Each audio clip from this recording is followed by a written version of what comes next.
If you're watching this, you have probably been to a haunted house or a fun house that has a compression tunnel. This is meant to be similar but not exact, and is still a work in progress, so it's not going to be complete, but you should be able to use it as a reference point if you decide to build one. I will begin by describing some of the materials that you will need, but you can skip ahead by using the chapters in the slider bar for this video. Alright, so let's get started.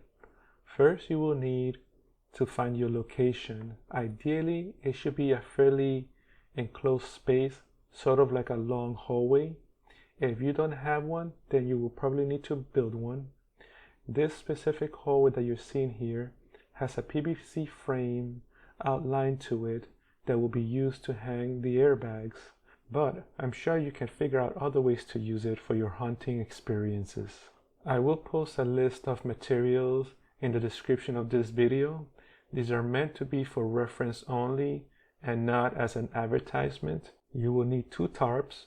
These are meant to hold the airbags that we will be building.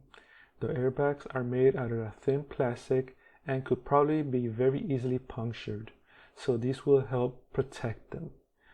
This project uses an orange and a yellow tarp because this was meant to be more of a funhouse experience than a creepy dark place, but you can use whatever fits your desired project. Next, you will need the plastic sheet. This one is 3.5 mil, 10 feet by 25 feet, and is brand HDX purchased at Home Depot. Here are some of the specifications in case you cannot find this exact brand. The most important part, I believe, is 3.5 mil thickness. You will need to build yourself some type of jig. This one was built out of 2x3s.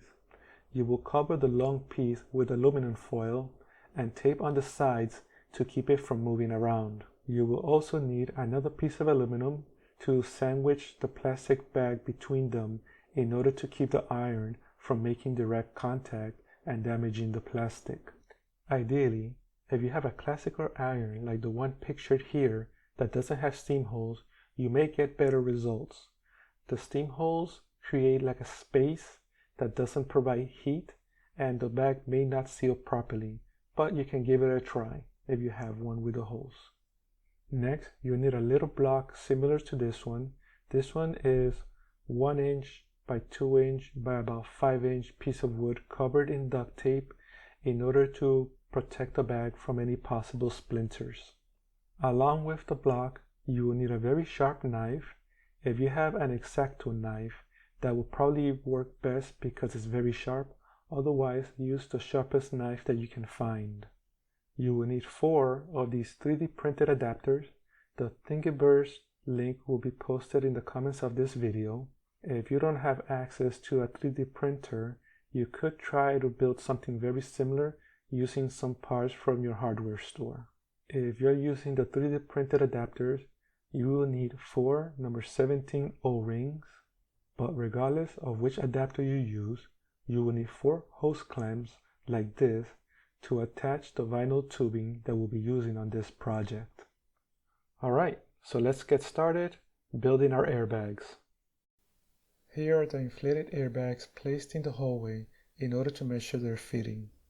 When turning our plastic sheet into airbags, there are 2 points that are most important: temperature and time. Here you can see that we had our iron temperature close to the end of 2.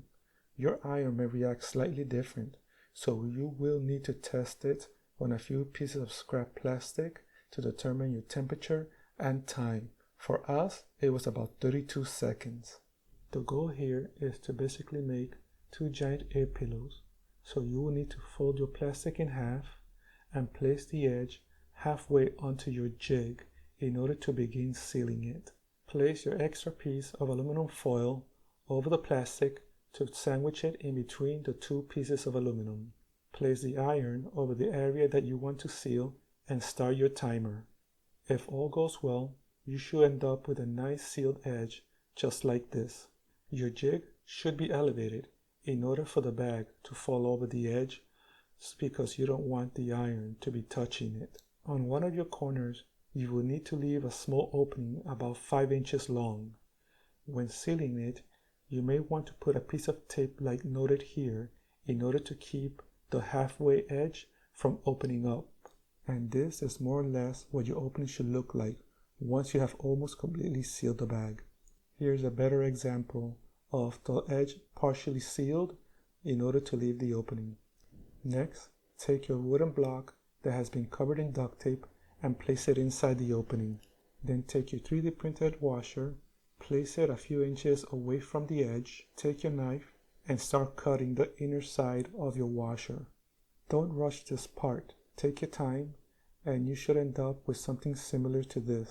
Next, take one of your number 17 O-rings, place it over your 3D printed fitting, carefully open your bag on the open edge, and slide your fitting into position. The more carefully you cut your hole, the tighter it will go against your fitting. Next, place your washer, your nut, and tighten it, but don't over tighten it so much that the bag begins to warp. Once you have your fitting in place, close the end of your bag and continue to your next bag until you have 2 of them.